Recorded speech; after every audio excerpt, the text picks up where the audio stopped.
Thank you. And lesson number one, Thanksgiving.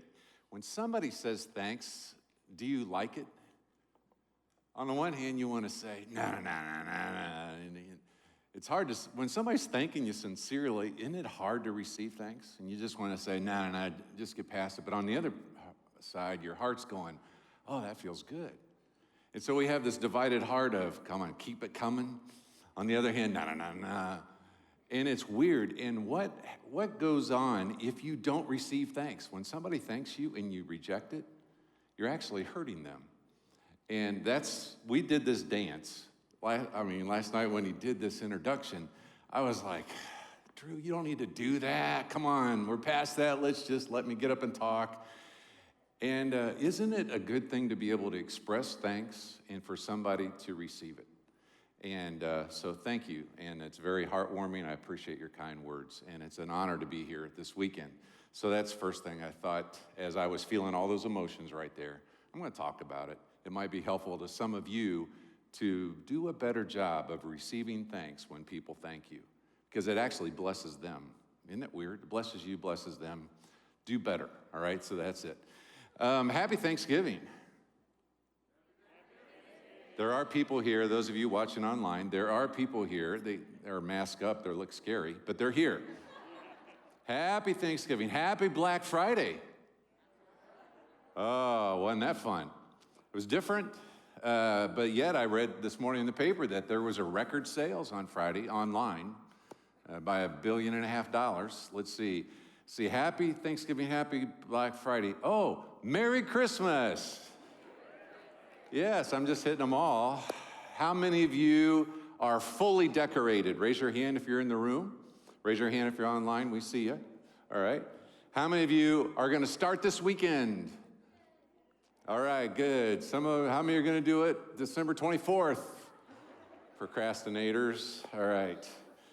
This weekend at the Ridge, we could talk about so many things, but the choice has not been to turn the corner into Christmas yet, because honestly, there's going to be a lot of time to do that, to fully embrace Christmas, a great holiday, and we're going to do a good job with that.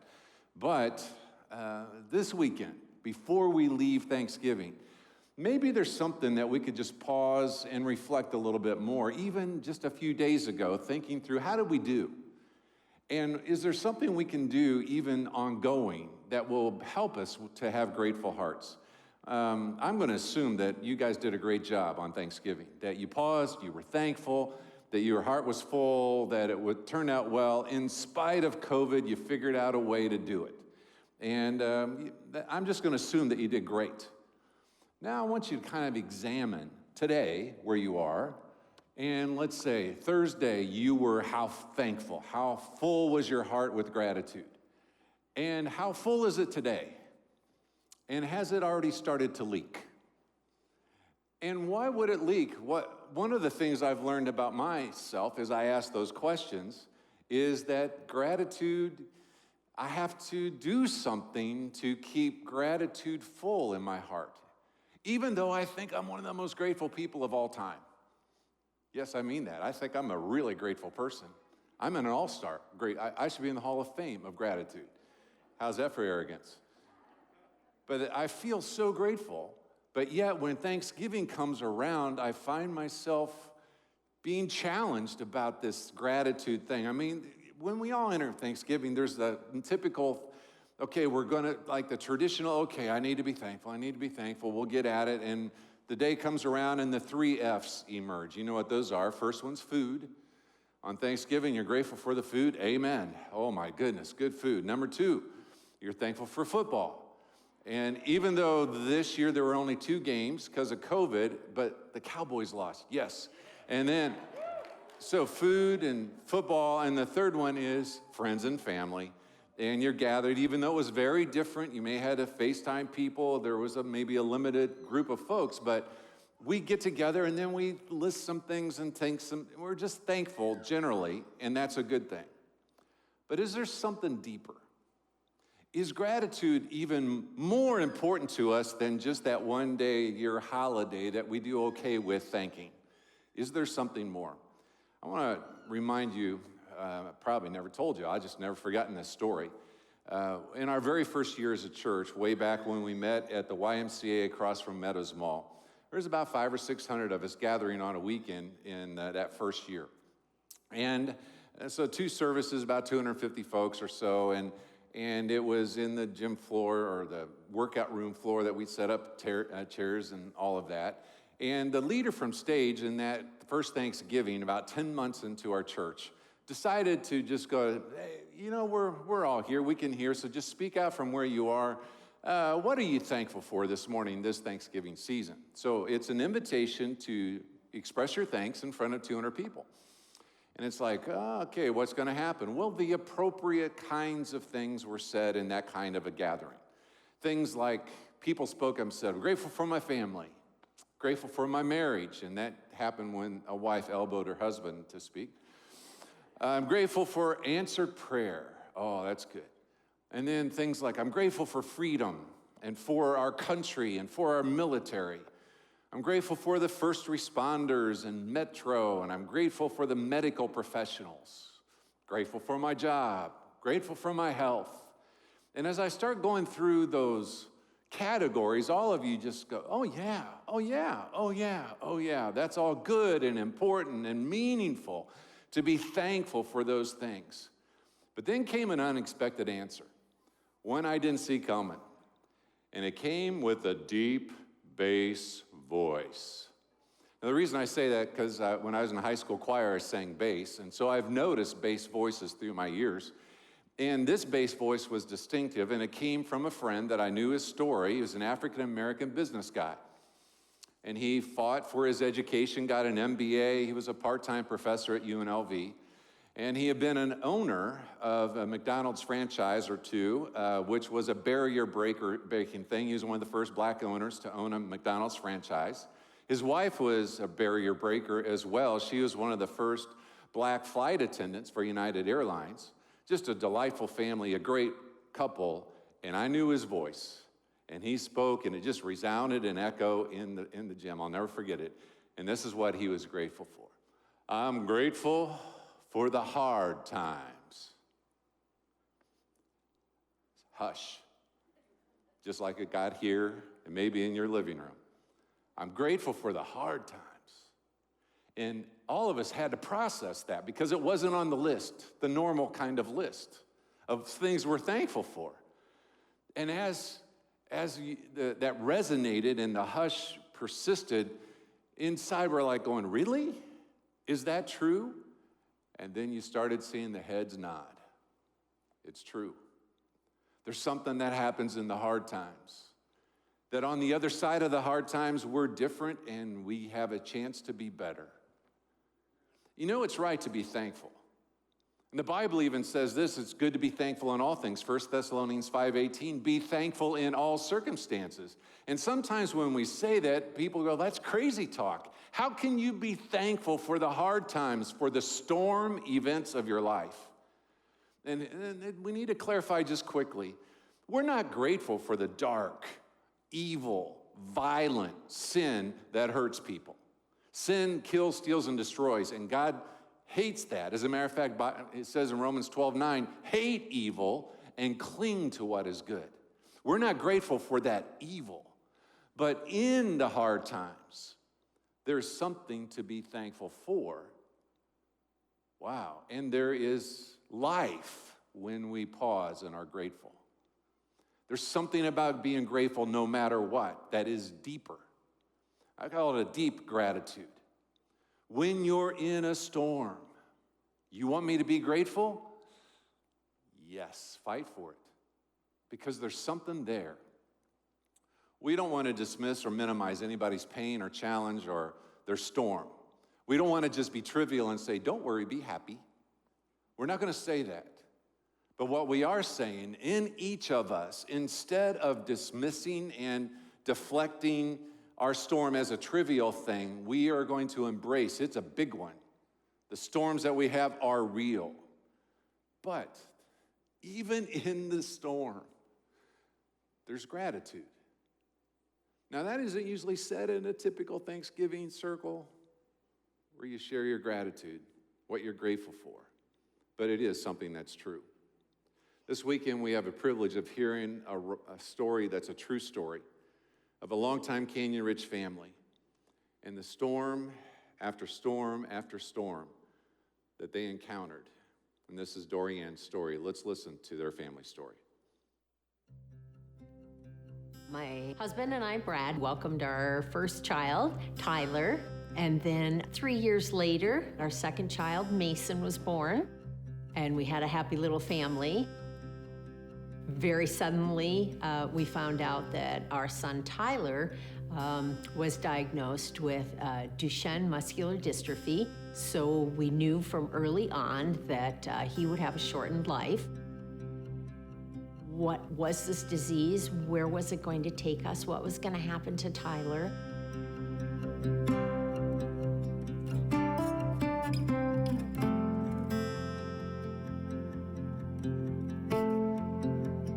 Tyler was diagnosed when he was 2.5 years old.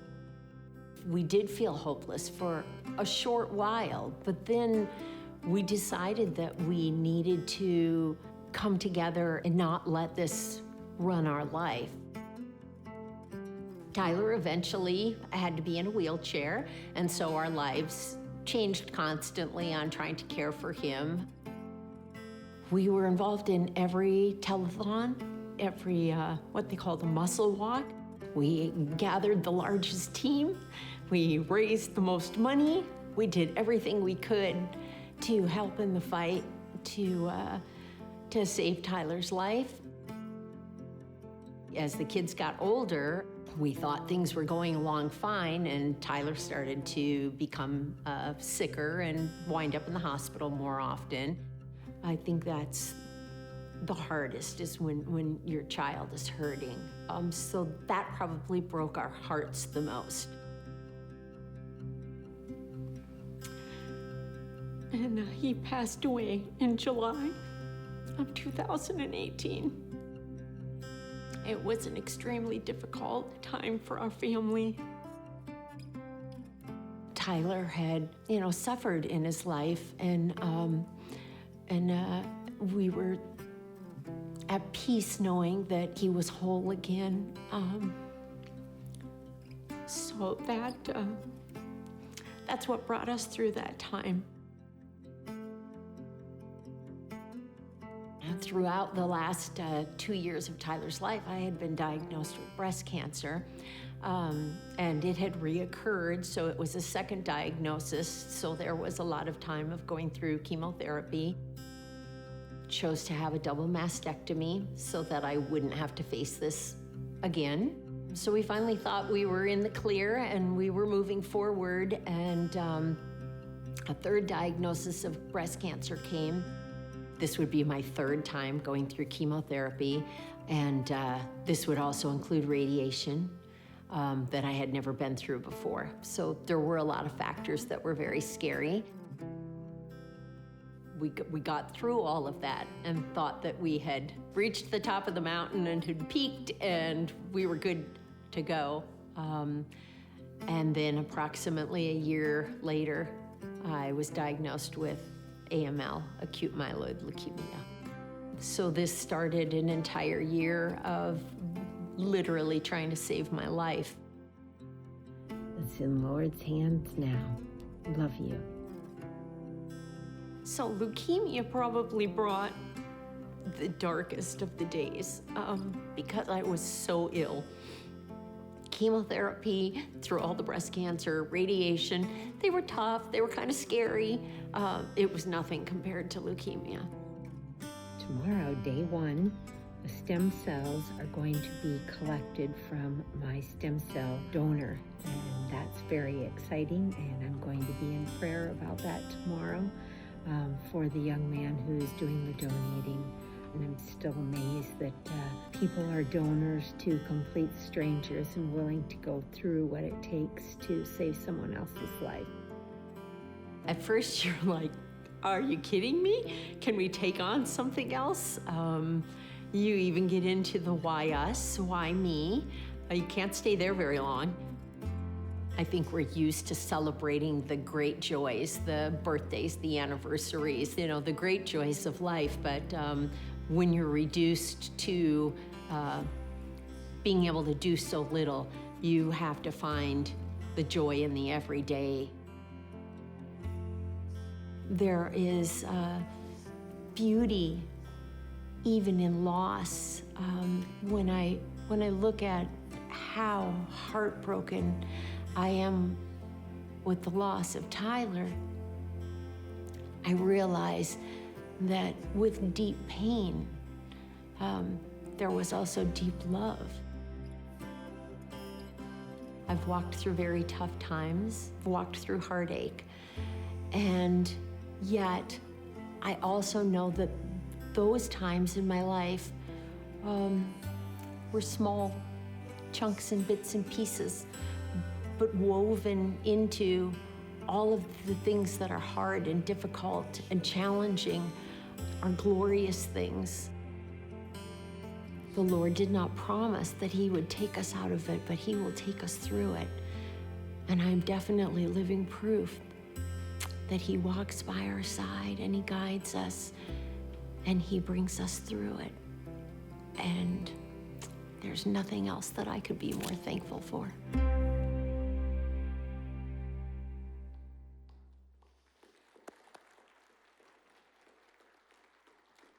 Some of you are familiar with the idea of the mic drop. We just drop the mic and go home. What a story. Deep love, deep grief, deep love, deep loss, deep love. And yet she was grateful. Not grateful for the genetic defect that led to declining health, a wheelchair, and a way too early death for their son at the age of 21. Not grateful for breast cancer once, twice, 3 times, and then leukemia. But grateful in the journey, grateful through the storm. And gratefully and thankfully, the stem cell procedure has worked and Dorian is in a season of health, and we're very grateful for that. But there's a sidebar here that's just so amazing to me personally. 2016, my wife was diagnosed with breast cancer. The previous year, another one of our staff members' wives had been diagnosed with breast cancer. The next year, another staff member's wife was diagnosed with breast cancer, and Dorian and those 3 ladies got together and had lunch, turned into a group. And guess who has helped my wife navigate her procedures and her recovery and her journey? Dorian. And I'm thankful for her. You see, there's something in the storm. There's something in the dark times. And we can do Thanksgiving and be thankful as we should be and as I'm sure we were. But there's deep stuff about gratitude. How thankful or grateful were you Thursday? How grateful are you right now? Are you leaking gratitude? Now, here's a true confession from me. I love Thanksgiving, and I really want to say that I think I'm a pretty thankful person. As a matter of fact, I think I'm a home run thankful person. However, and in my spiritual life, this gratitude attitude, as I understand the gift of grace and how I can't earn it or deserve it or pay it back, but what Christ did on the cross for us, what God did by sending His Son, is so immensely awesome. The more I understand it, the more grateful I am. And so I get gratitude. Yet, I am guilty of a sin. And it's the sin of taking things for granted. Now, Jesus' story that we're going to highlight this weekend may illustrate this. I hope you'll always remember this story because it's one that helps me even. And it may leave us with some marching orders of how we can stay grateful. The story is in Luke chapter 17, verses 11 and following. I'm going to read through it, pause, and then eventually finish. But this is how it starts. Luke 17, verse 11. As Jesus continued on toward Jerusalem, he reached the border between Galilee and Samaria, and he entered a village there. 10 men with leprosy stood at a distance, crying out, "Jesus, Master, have mercy on us." Real quickly, in the north is the area of Galilee in Israel. Jerusalem is down in the mid-southern. It's about a 90-mile journey. but they have to go through Samaria to get from Galilee to Jerusalem. And in Samaria are the Samaritans, and that's a problem because those people aren't liked by the Jews because they're half-breeds and the Jews are full breeds in the Jewish faith. A racial divide in that nation, in that time that was pretty intense. And here Jesus was coming through the border of Samaria, and there were 10 lepers that were crying out for help. So Jesus' response to them, when they said, "Jesus, have mercy on us," he looked at them and said, "Go show yourselves to the priest. Go show yourself to the priest." Now, leprosy, contagious. You have to isolate, do we understand about being isolated because of potential disease? It's kind of coming home, isn't it? And here they were, staying away from people so that other people, as a matter of fact, they had to declare to them that they were lepers. "Stay away from me because I have leprosy." I mean, it was very much an outcast, separated from families. It was a downtime, but there could be remission. And if remission came, they could go to the priest, as it says in the Old Testament law in Leviticus 14. The priest could say, "Hey, it's gone away, they're in remission," and they could rejoin their family. So Jesus, knowing the law and knowing the situation and understanding the plight of the lepers, when they asked for help, he said, "Go show yourself to the priest." Had the healing come yet? Nope. Jesus said, "Go show yourself to the priest." As they went, they were cleansed of their leprosy. That's a pretty cool lesson. Do you really believe that I can heal you? Then go, and that act of faith of going, even before they were healed, proved to be pretty cool.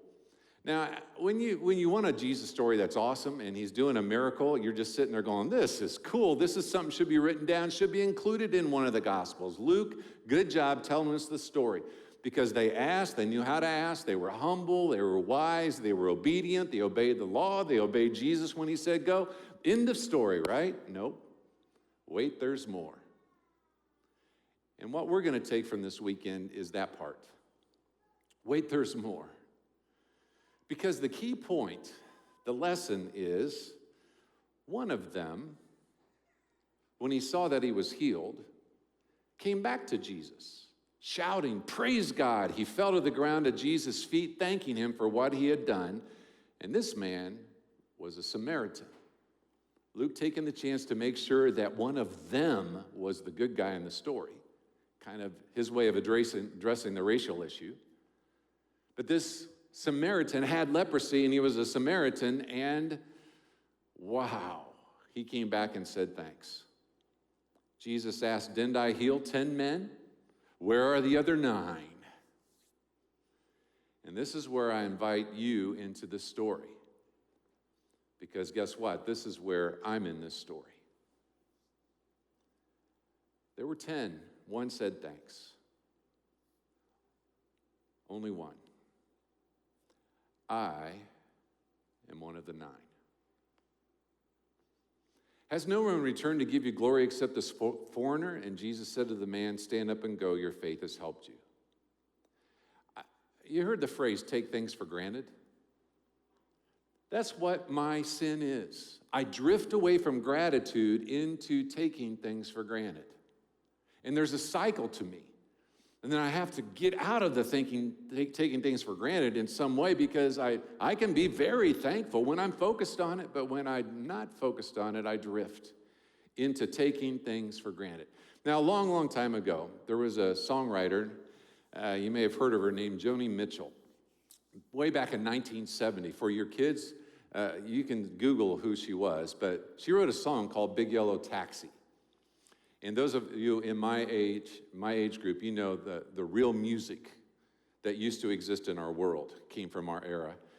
Anyway, she wrote the song "Big Yellow Taxi." I didn't know this, I looked it up, on her very first trip to Hawaii.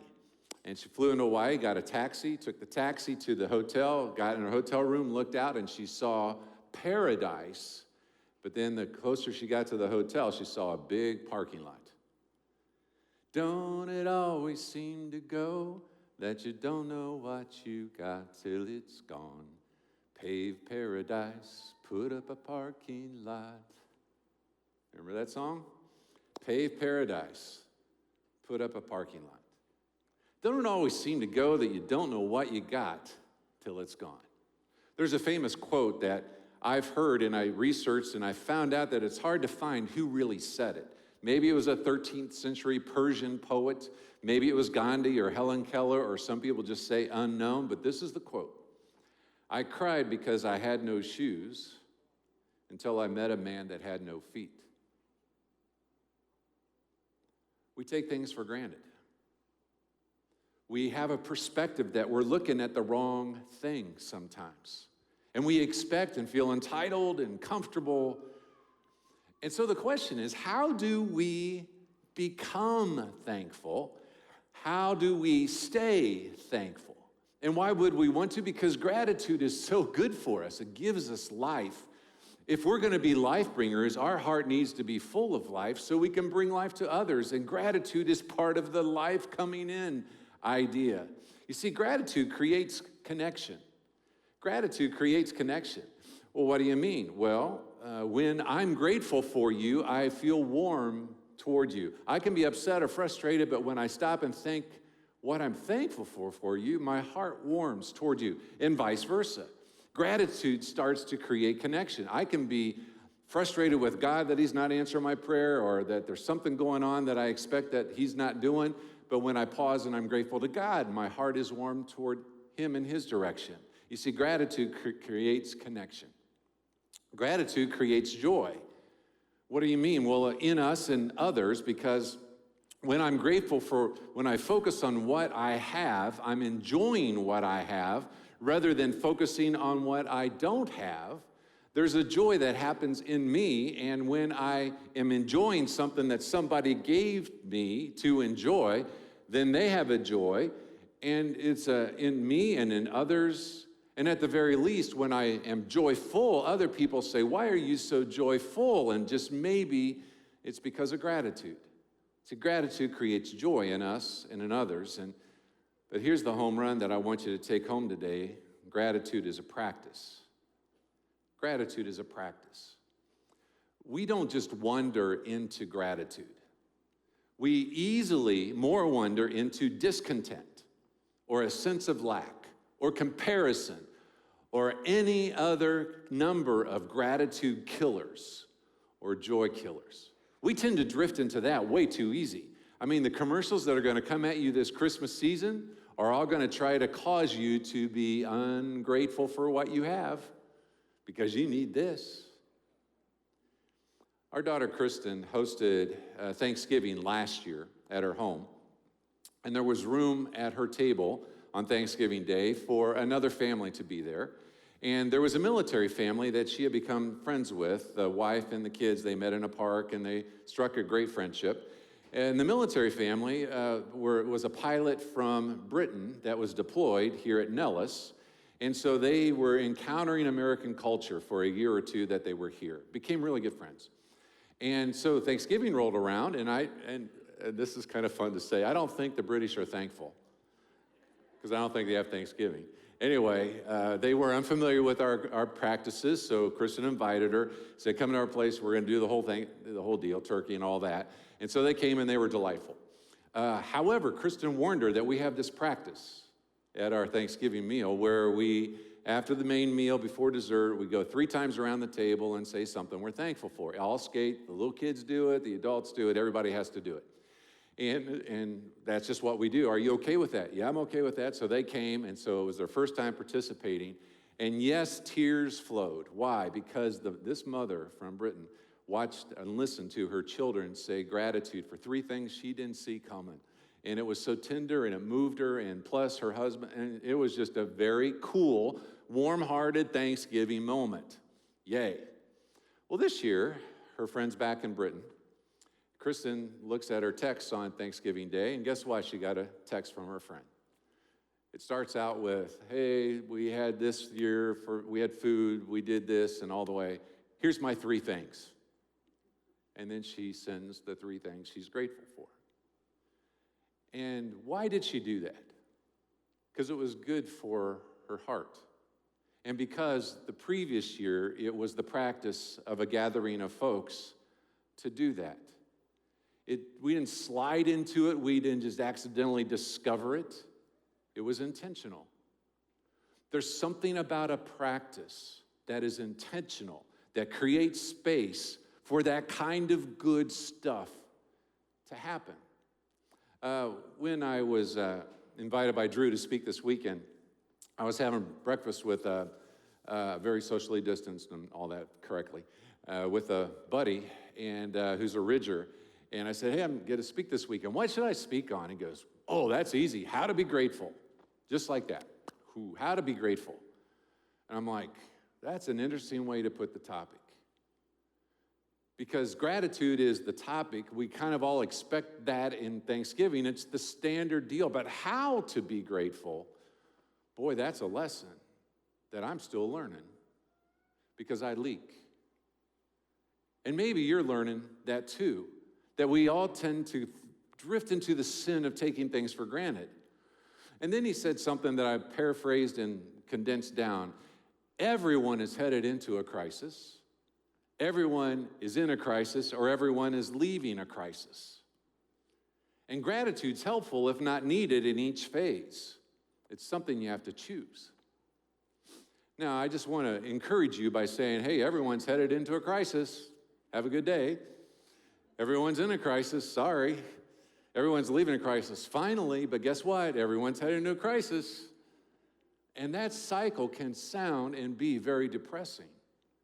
But as we understand the truth of life and how hard it is on this side of heaven, what stabilizes us in all three phases? And just maybe it's the practice of gratitude. That there's something to be grateful for, even in the storm.